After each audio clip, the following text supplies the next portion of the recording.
Hey guys, Cam315 back out with another video for you guys, and I'm back with another My Hero Academia manga chapter review for you guys. And this week we got a new manga chapter. Now, if you're asking why did I not talk about the manga chapter, this week's manga chapter last week, because obviously unofficial translations came out last week. But I'm like, well, technically the officials didn't release, and I didn't want to talk about unofficial stuff.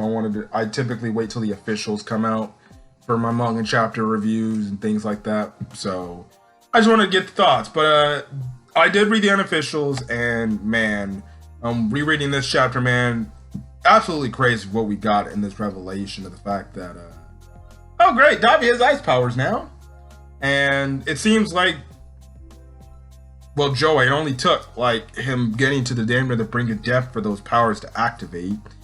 You know, we find out information about, you know, obviously Geten, the fact that in a way he's related to the Todoroki family too.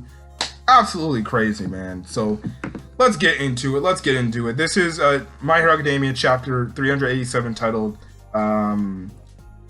Congealing. Now, again, the first part of the chapter starts off with Mr. Compress and Geten talking to each other in these cells. Now, Geten goes on to say, Himura blood runs thick. He goes on to say, long ago, the Himuras started as village leaders, and even after the agricultural revolution, they maintained their wealth and pride by creating branch families.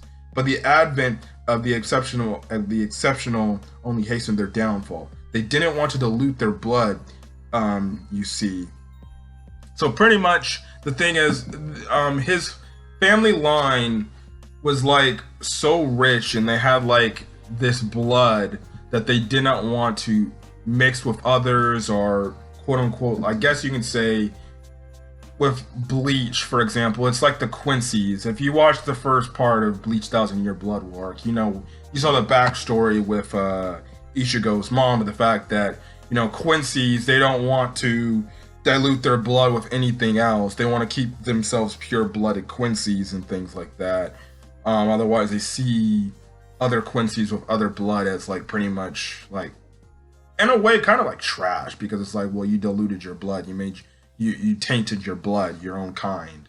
So yeah, and that's kind of what Genten's saying, like, yeah, like, you know, because they didn't want to because they didn't want to I guess taint their blood. Pretty much, they kind of like, I guess you can say, created their family line amongst each other. So in a weird way, there was kind of family on family going on, in a way. So that's kind of the thing. Now, Geten goes on to say this resulted in countless marriages being between branch families, between distant relatives, essentially. By insulating themselves like that, the Himura clan was doomed to shrink and wane. When the head of the family started selling off children into marriage, it essentially marked the end of their line. The few remaining families and their members scattered included myself, which is when Redestro came upon me and brought me into the fold. With each generation, meta abilities grow more complex, deeper and richer, like layered sediment in a body, with some powers lying dormant unbeknownst to the user. Yet people's hearts never manage to evolve. I wonder what changes we'll witness come tomorrow. And then he pretty much like, okay, so what's your story, Mr. Compress? Now, the reason why he brings up about this fact is, we know that Rei Todoroki was originally, she was called Rei Himura. So we eventually get confirmation here that Geten and Rei, they're not exactly related, but they're distantly related to each other. And the moment when he brings up the fact, like, oh yeah, certain family members would sell off their children to other people to get married and things like that, that's exactly what happened to Rei. We know that, you know, she was pretty much sold off to NG Todoroki to be pretty much his wife, so he can create the perfect child, so he can have a child with two quirks in one body, pretty much. And that's kind of the thing there. So it's pretty crazy to be it's a crazy reveal, the fact that Raid Todoroki is related to Genten in a way, like absolutely crazy. And then obviously Genten making the point about like, yeah, you know, see the thing is because of these bloodlines mixing, you know, eventually a power could come out that may be lying dormant within years to the users. So yes. Anyways, we cut back to the Gunga Mountain Village area, and we have Endeavor. We cut back to the Endeavor versus Dabi, our Toya fight, and pretty much Endeavor is getting on the comms about the whole thing about Toya pretty much having a self-destruct feature, and he's about to pretty much blow, and it could take out pretty much an entire area within 2 kilometers. So yeah, and then pretty much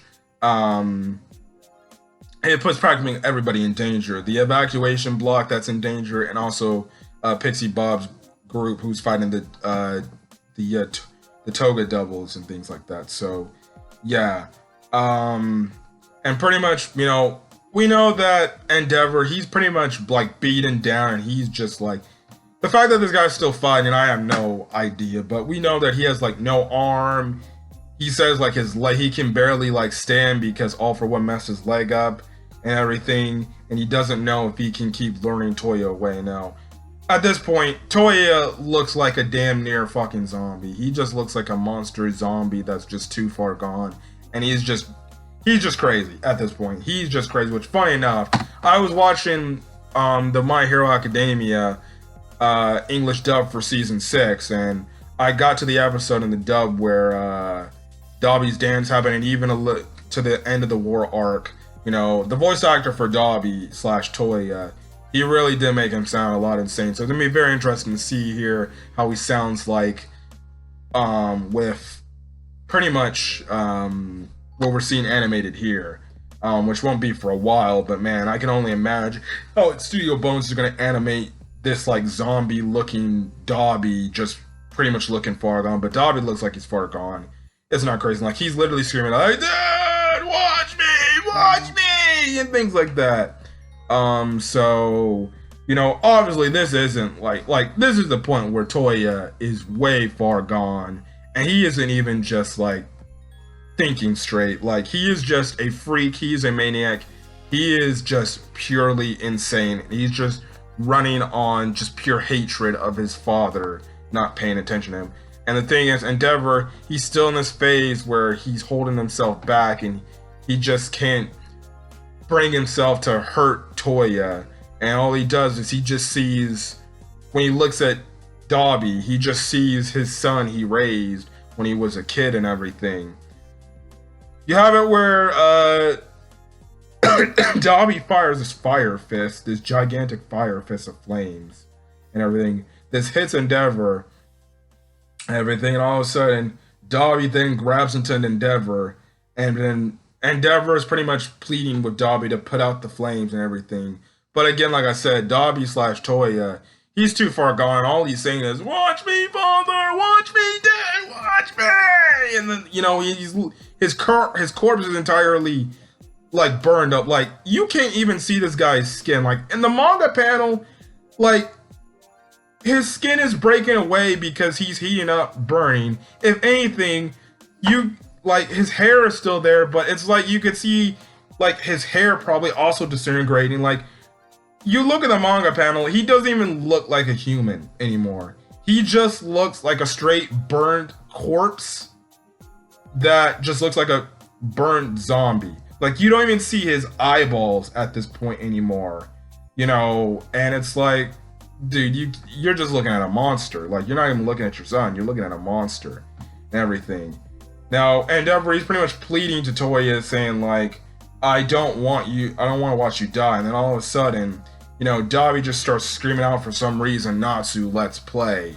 And obviously that's when freaking Endeavor realizes, like, yeah, this guy's gone mad. He's gone.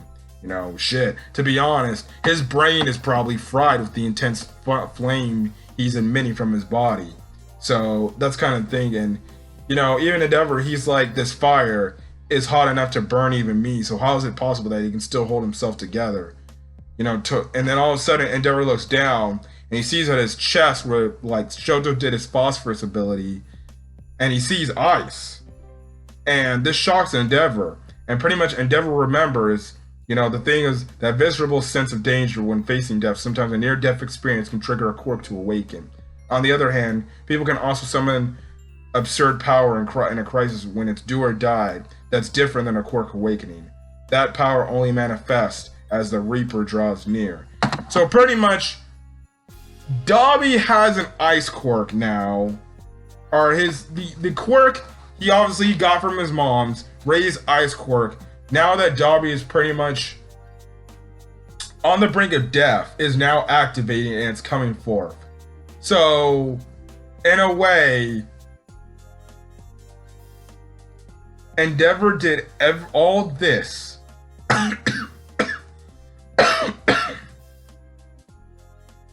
for nothing.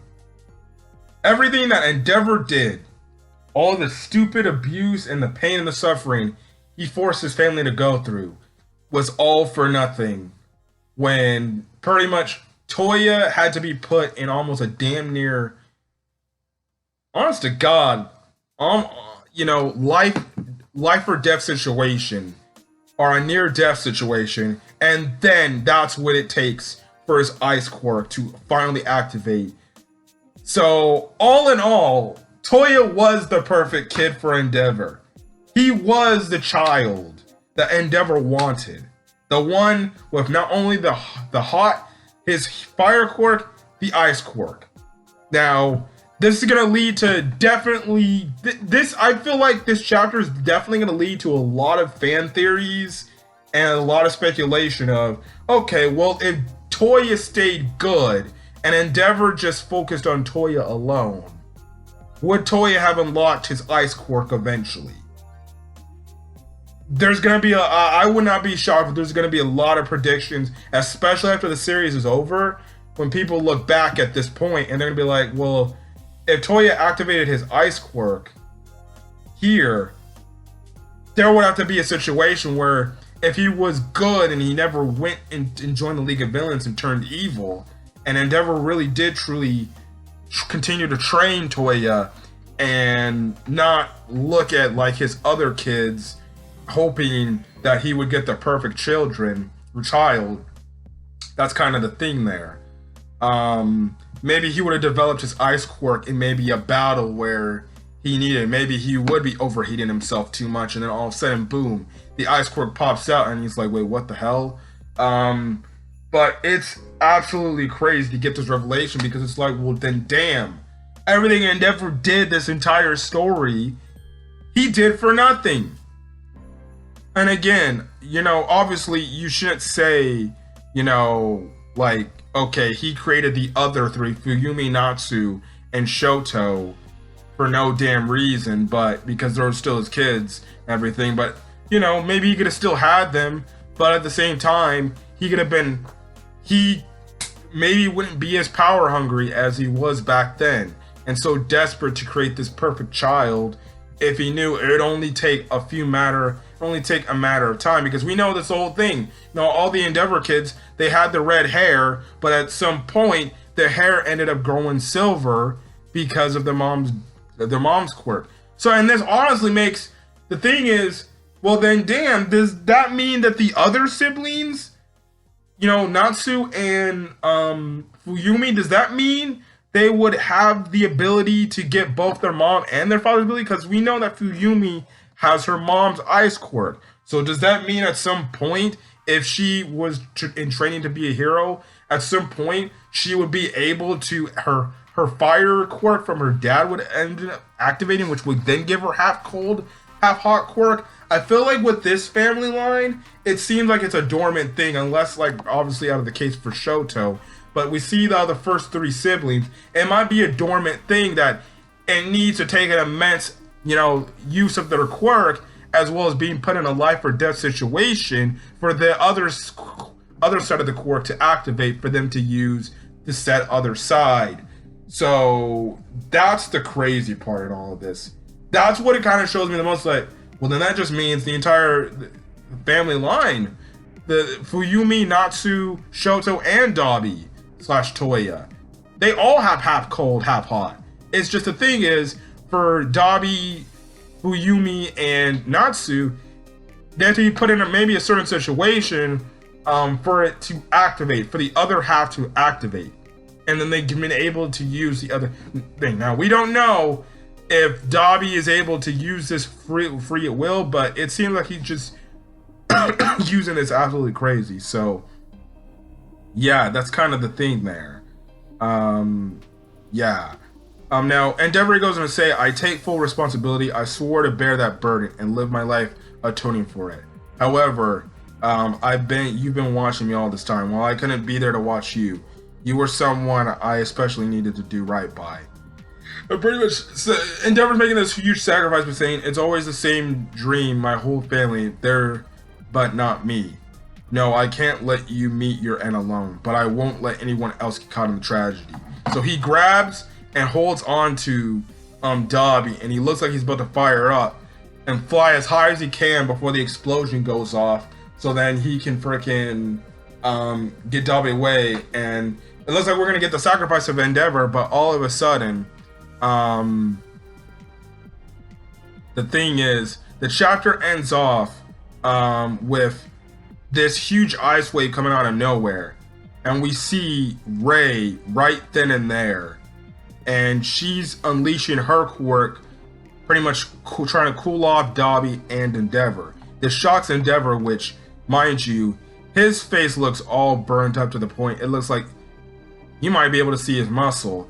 And even though Rei obviously is getting burned in this situation there, she is right there doing her best to freeze, and she remembers the part when Toya told her in the flashback, you're just as guilty too, Mom. So yeah, no break next week, again barring Horikoshi's health, because we never know. I don't know where the story's gonna go here, man. I really don't. Does this mean we're gonna get a sacrificial moment of Endeavor and Rei to stop Dabi to take down their deceased son? Or their son, in order, I guess, in a way to save him, but they know we might have to sacrifice our life because we both wronged our son. This was both our mistake. Now, if you're wondering why Rei is there, the pod, the escape pod, you know, it broke off from UA and it ended up in the Gungan Mountain Villa area. So Fuyumi, Natsu, and Rei were there. So I feel like this could be a whole Todoroki family moment where they have to work together. Because remember, in the hospital scene, after the first war arc, they said that they want to all work there, that they're all in this together to stop Toya and maybe potentially save him and bring him back home, potentially. And we know that Shoto is definitely on his way. So are we going to get a moment to conclude this Todoroki family story arc where each member of the Todoroki family is there trying to save Dabi wherever they can? Because if they do, man, that's going to be absolutely crazy. It's going to be absolutely crazy. And I'm all here for it. I don't know if we're going to get Endeavor sacrifice. I don't know if we're going to get a Rei sacrifice. Shit, at this point, the whole family could go and die. That would be a very tragic ending to the Todoroki family. Just imagine. The entire family line says, no, we're all going to go out together. Not just Toya or Dabi. We're all going to go out because we need to all atone for our sins. Even though the other members didn't do as much as what Endeavor did. But crazy, man. That would be like plot twist of it. And now I feel like I want to be... I'm not saying I don't want all of them to die. But if you're talking about a way to end off the Todoroki family storyline of this dysfunctional, heartbreaking what if of this family that could have been a happy family. Crazy, but it's shocking to see that Rei was there. I don't know what's gonna mean, but it's gonna be interesting to see. But right now it's looks like it's father and mother trying to stop their firstborn child. But we'll see. We will see where this goes. But anyways, if you guys like the video, leave a like, put in the comment section your thoughts on this week's episode of My Hero Academia, as well as hit the subscribe button if you want to get more My Hero Academia content or any other anime content I upload to the channel. So then guys, stay safe out there, have a great rest of your day, and I'll see you in this video. Peace.